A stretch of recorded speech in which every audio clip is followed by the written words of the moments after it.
we have to talk about is the molecular formula, okay? This is the actual expression of a formula. This is the actual expression of a compound. The actual formula the compound has. Alright? So the molecular formula is dependent on the empirical formula. How is it dependent on the empirical formula? The molecular formula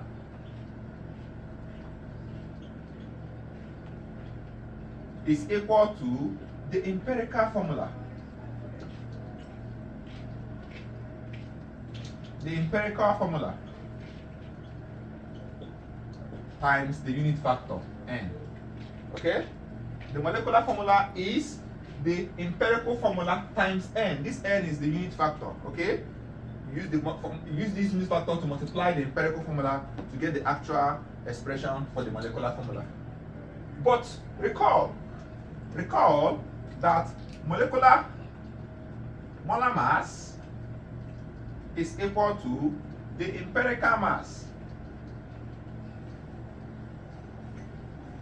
times this same unit factor n. The molar mass is equal to the empirical mass times n. Okay? So in most cases, you will be provided with the molar mass. If you know the molar mass of a compound, you can get the value of n.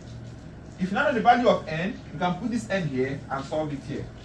Most times, this molar mass, they will disguise it. This molar mass, they will disguise it as what? Molecular weight. They will also disguise it as what? RMM. Okay? So whatever name they call it does not matter. What matters is that it's the same thing. You put the value here. Sometimes you will also be given the vapor density. Vapor density. Okay?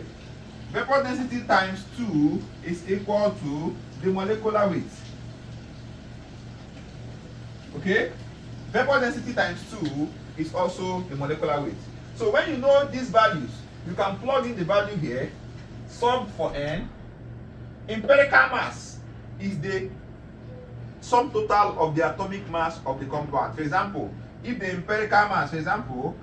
empirical formula of a compound is CH2O, the empirical mass is 12 plus 1 times 2 plus 16. You sum this. Whatever you sum here is what you're going to put in here. Okay? 12 plus 2 is 14. 14 plus 2 is 30. So the empirical mass for this empirical formula is 30. This value is what you are going to input here, and then you know this one already. You get your n and then put the value of n here and get the molecular formula. So everything revolves around here. Once you know how to manipulate any of this, you can attempt the question on molecular formula. So it means that you must understand the empirical formula first before you start talking about molecular formula. And I have told you how to get this. So the moment you get this, the job is half done. So take a look at the question on the board. The empirical formula of a compound X is CH2O.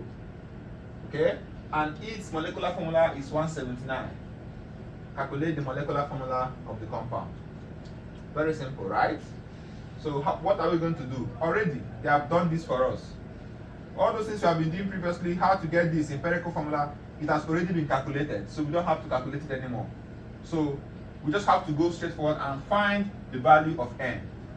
Remember that the molecular mass, if its molecular mass, this molecular mass is 179.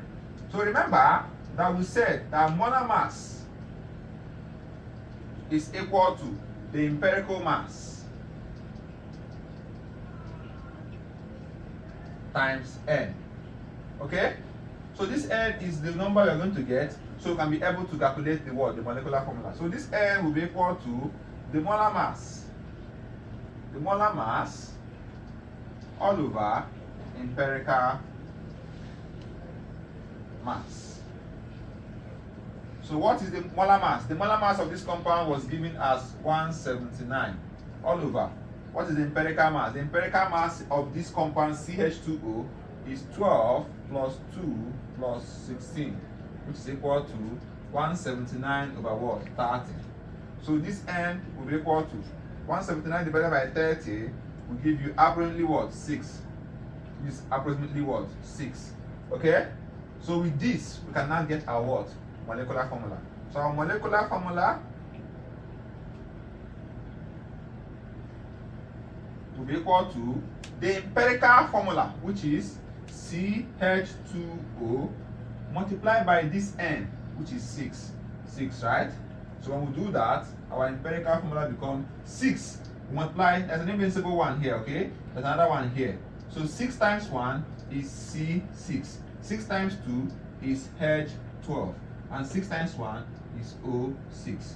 So this is the molecular formula, sorry. This is the molecular formula of this compound. So that is the answer.